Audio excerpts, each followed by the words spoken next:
पश्चिम बंगाल में एक बहुत बड़ा परिवर्तन हुआ है। बंगाल की हाई प्रोफाइल सीट नंदीग्राम से बीजेपी प्रत्याशी और पूर्व में ममता बनर्जी के करीबी रहे शुभेंदु अधिकारी ने ममता बनर्जी को 1900 से ज्यादा वोटों से हरा दिया है। शुरुआती रुझान में ही अधिकारी ममता बनर्जी से आगे चल रहे थे, लेकिन एक बार ममता बनर्जी भी शुभेंदु अधिकारी से आगे हो गई थी। लेकिन आखिर तक आते आते ममता बनर्जी को करारी हार का सामना करना पड़ा। बता दें, ममता बनर्जी ने अपनी पारंपरिक सीट भवानीपुर को छोड़कर नंदीग्राम से चुनाव लड़ा था, लेकिन सीएम ममता बनर्जी चुनाव हार गईं। वहीं टीएमसी को इन चुनावों में पूर्ण बहुमत मिला है। टीएमसी को 213 विधानसभा सीटों पर जीत हासिल हुई है। पश्चिम बंगाल में हुए विधानसभा चुनावों की मतगणना जारी है। जारी रुझानों के अनुसार तृणमूल कांग्रेस एक बार फिर सत्ता में वापस आई है। इस बीच बंगाल में खेला होवे के बाद ममता बनर्जी की पार्टी टीएमसी की जीत की रणनीति बना रहे प्रशांत किशोर ने एक बड़ा ऐलान किया है। प्रशांत किशोर ने आज ऐलान करते हुए कहा है कि वो अब किसी भी दल के लिए रणनीति नहीं बनाएंगे, वो चुनावी कामकाज से संन्यास ले रहे हैं। प्रशांत किशोर ने चुनावी रणनीति के कामकाज से संन्यास लेते हुए कहा कि बीजेपी ने धर्म जाति का इस्तेमाल किया, निर्वाचन आयोग ने भगवा पार्टी का साथ दिया।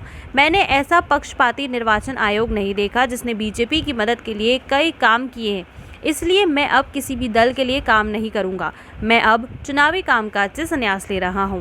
देश के 5 राज्यों में हुए विधानसभा चुनावों की मतगणना की जा रही है। पश्चिम बंगाल में बीजेपी और टीएमसी के बीच की लड़ाई बीजेपी अपना दम दिखाने में कामयाब नहीं हो पाई, लेकिन खास बात यह है कि बंगाल में बीजेपी की 3 सीटें थी जो इस बार के विधानसभा चुनावों में अपने बेहतर प्रदर्शन से 80 सीटों के करीब नजर आने लगी है। वहीं कांग्रेस और लेफ्ट के गठबंधन की हालत तो बेहद बुरी हो गई है। 5 राज्यों के विधानसभा चुनावों में कांग्रेस का प्रदर्शन अब तक का सबसे बुरा प्रदर्शन रहा है।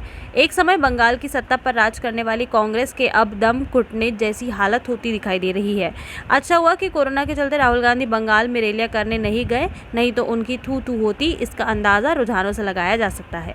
कोरोना वायरस की दूसरी लहर के कारण देश भर में जीवन अस्त व्यस्त हो चुका है। सरकार द्वारा की जा रही तमाम कोशिशों के बाद भी संक्रमण की रफ्तार कम होने का नाम नहीं ले रही है।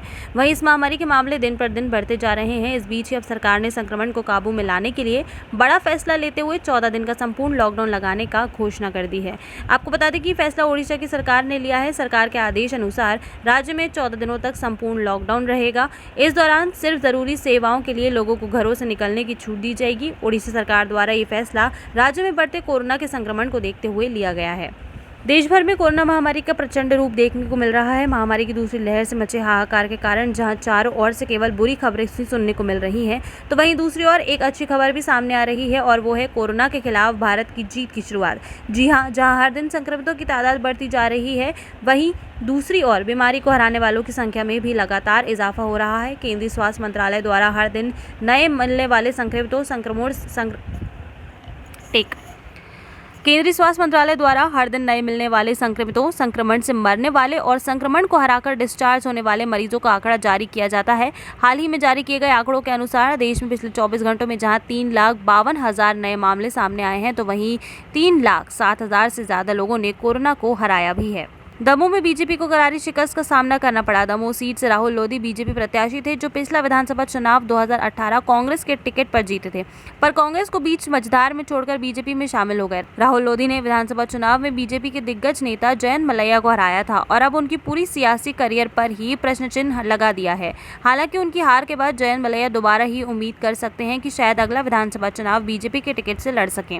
राहुल लोधी पूरी तरीके से घाटे में नजर आ रहे हैं। उन्हें हार का सामना करना पड़ा और उनके मुकाबले देने वाले कांग्रेस की जीत हासिल हुई है। मध्य प्रदेश के मुख्यमंत्री शिवराज सिंह चौहान ने पश्चिम बंगाल के लिए एक नारा दिया था, 2 मई दीदी गई, पर 2 मई ने साबित कर दिया कि दीदी जाने के लिए नहीं बल्कि अभी 5 साल और टिकने के लिए पश्चिम बंगाल में रहने वाली हैं। ममता बनर्जी ने फुल मेजोरिटी के साथ वापसी की है और ये तस्वीर साफ हो चुकी है। पश्चिम बंगाल में अगले 5 साल और टीएमसी की सरकार ही रहने वाली है। आपको बता दें कि पश्चिम बंगाल में बीजेपी की जीत की कमान राष्ट्रीय महासचिव कैलाश विजयवर्गीय के हाथ में थी, जो अभी कुछ सालों से नहीं बल्कि पिछले चुनाव के समय से ही पश्चिम बंगाल में बीजेपी की मजबूती के लिए काम कर रहे हैं। इस बार बीजेपी की जो सीटों का इजाफा हुआ है वो कैलाश विजयवर्गीय की मेहनत का ही नतीजा कहा जा सकता है। ये बात अलग है कि बीजेपी की जीत के आंकड़े के बहुत नजदीक नहीं पहुंच सकी, पर 3 विधानसभा सीटों से इतने नंबर हासिल करना भी बड़ी बात है। हालांकि इस हार के बाद कैलाश विजयवर्गीय की निराशा साफ नजर आ रही है।